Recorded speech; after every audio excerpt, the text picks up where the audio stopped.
মাল্লিকের murder কেসটি reopen করার জন্য। এরপর আদালত যখন সুরেশের কাছে মাল্লিকের জীবিত থাকার প্রমাণ চায়, ঠিক তখনই সে আদালতের কাছে পেশ করে সেই ভিডিও ফুটেজটা। আর ওই ফুটেজ দেখে খোদ বিচারকও চমকে যান। সুরেশের বন্ধুর তোলা সেই ভিডিও ফুটেজে কি দেখা যায় জানেন? মাদিকেরি টাউনের একটা খাবারের দোকানে জলজ্যান্ত অবস্থায় বসে রয়েছে সুরেশের মৃত স্ত্রী কুরুবারা মাল্লিকে। সে হাসছে, কফিতে চুমুক দিচ্ছে আর খোশ মেজাজে নিশ্চিন্তে গল্প করছে একটা লোকের সঙ্গে। কিন্তু এই লোকটা কে? এরপর সুরেশই আদালতের কাছে গোটা বিষয়টা খোলসা করে বলে, যা শুনে আরো একবার চমকে যান বিচারক। মাল্লিকের মুখোমুখি বসে যে লোকটা সেদিন কফি খাচ্ছিল তার নাম গণেশ। এই গণেশ আদতে মাল্লিকের বাপের বাড়ির দিককার আত্মীয়। 2019 সাল থেকে গণেশের সঙ্গে পরকীয়ার সম্পর্কে জড়িয়ে পড়ে মাল্লিকে।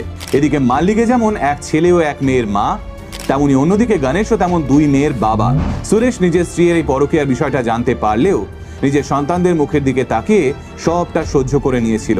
আর তারপর পুলিশের কাছে রিপোর্ট লেখানোর সময়ও পরিবারের সম্মান এবং মাল্লিকের সম্মানের কথা ভেবে সে পুরো বিষয়টা চেপে গেছিল।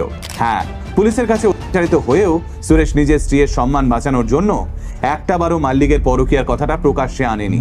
কিন্তু এই ভিডিও ফুটেজটা হাতে পাওয়ার পর সুরেশের কাছে আর কোনো উপায় ছিল না সত্যিটা বলা ছাড়া। তাহলে তারপর কি হলো? পুলিশ কি খোঁজ পেল মাল্লিকের? সে কি সুরেশকে ফাঁসানোর জন্য এতদিন গা ঢাকা দিয়েছিল? চলুন এবার সেটাই জানার চেষ্টা করি। 2রা এপ্রিল 2025 গোটা মাইসুরু ডিস্ট্রিক্ট কোর্টকে চমকে দিয়ে কোর্টে পা রাখলো 5 বছর আগে সুরেশের হাতে মারা হওয়া জল জ্যান্ত কুরুবারা মাল্লিকে। সে কাঠগড়ায় এসে দাঁড়িয়ে ঝরঝরে কান্নাড়া ভাষায় জানালো, মোটেই আমার স্বামী আমাকে খুন করেনি।